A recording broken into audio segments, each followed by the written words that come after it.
Hello there, friends and RC family. My name is Alec from High Noon Hobbies, and if you're new to this channel, I very much appreciate you checking it out. I hope that you will stick around, watch at least this video, see if this content seems worth your while, and consider subscribing so that then I can say to you, if you aren't new here, welcome back to yet another Friday upload. This Friday, we're going to be talking about 3D printers, because I've got a few things to say, and it seems like a relevant topic for RC crawler enthusiasts. I know quite a few people who have gotten into 3D printers or who have talked to me about what I think about my 3D printer, and so I figured I'd share my insights so far to you guys so that you can make your own decision as to whether or not you want a 3D printer or whether or not you should get rid of the one that you've got.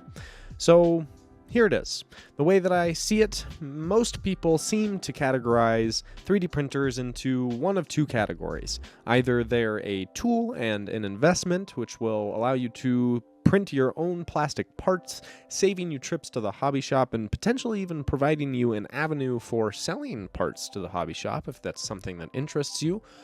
Or they're a time and money black hole, sucking your bank account and your wallet dry while providing nominal improvements, if any improvements, on plastic parts that can be had for dollars at the hobby shop. Not to mention all the time that you're going to be taking, tinkering with your 3D printer to get it to a stage where you can actually produce good prints, if you produce prints at all. Either way you look at 3D printers, personally, I'd have to say that I think it's some sort of mix of both of these categories that I just described. I personally haven't spent a ton of time tinkering with my 3D printer, but the time that I have spent tinkering with it seems to have been quite worth it for the few parts that I've been able to print. But I don't print anything particularly technical, and my printer is usually on for a couple of days every month, which might sound like a lot of time to any of you who don't own 3D printers yet, but once you start looking at 3D prints that are going to take anywhere from 10 to 50, 60 hours to produce the print, a couple days of every month with your 3D printer on is actually pretty tiny amount of usage. That said, I know many people who have not enjoyed their 3D printing, tinkering process, and it's definitely not for everyone. But if you're into RC crawling and you're an RC crawling hobbyist to the point where you enjoy working on your own trucks, you're probably a bit more inclined to enjoy tinkering with a 3D printer, so that's something to take into consideration. Now, I don't want to go into too much detail about the 3D printers themselves because that's a lot of different videos that I don't have the knowledge or the time to create. And if you want to learn more about what type of 3D printer you should buy, what type of filament you should be using, all that sort of stuff, there are tons of resources out there that come from people that have a lot more knowledge on the subject than I do, and I would definitely recommend checking those out.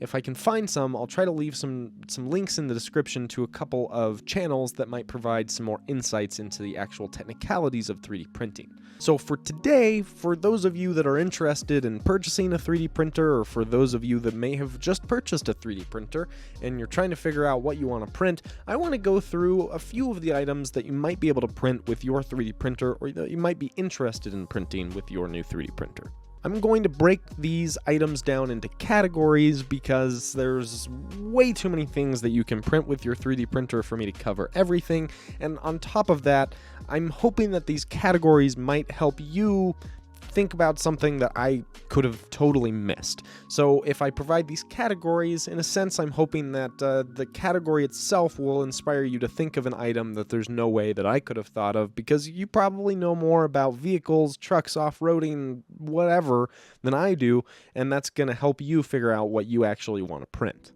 If you do figure out something that I left out, or you have a great idea, don't forget to leave it in the comments section down below so that other people can be inspired by your ideas and can hopefully follow in your footsteps and create something great for themselves. Alright, let's get started with my 3 categories of things that you can print with your 3D printer once you've got it all set up.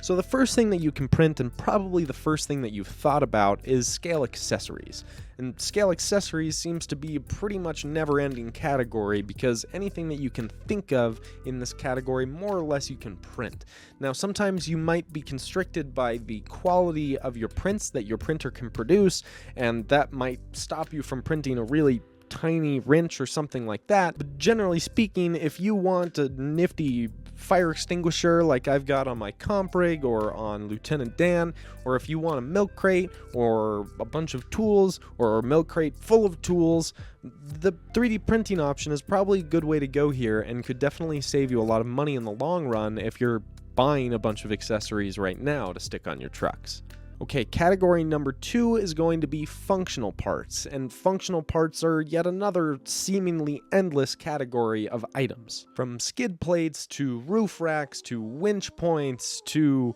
roll cages to skids to whatever you can think of, you can generally print it and have it be functional as long as you are willing to spend a bit more time to get your printer dialed and you're willing to spend the time to figure out what material you need to be printing in to get this functional part to work and to not break. Oftentimes, most people will print with PLA when they start with their 3D printer, but PLA is definitely not a strong material when it comes to building things like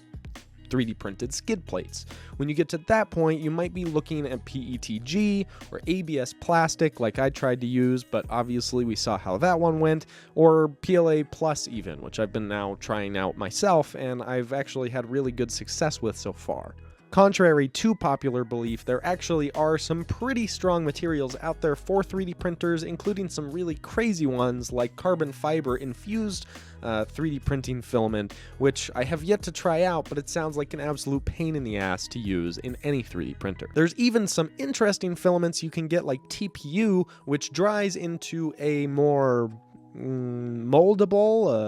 flexible material that you can actually use and has been used in our own group here in Salt Lake to print 3D printed tire foams or anti-foams. TPU is another one that's pretty difficult to work with, but once you get it figured out, you can do some really cool stuff like 3D printed foams or even retention straps and that type of stuff. It's very strong, but it's also very flexible, and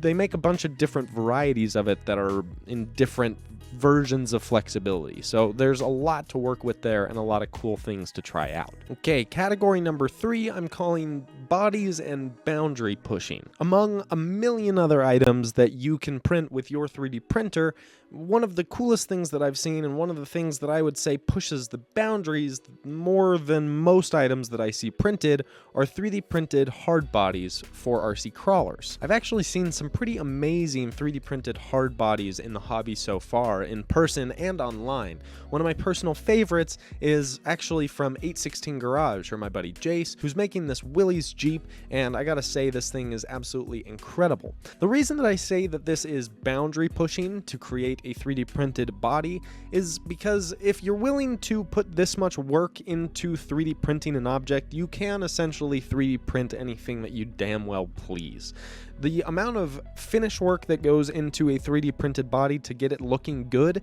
is immense. When 3D printers print, especially the more common ones that you'll find, like my Ender 3 V2,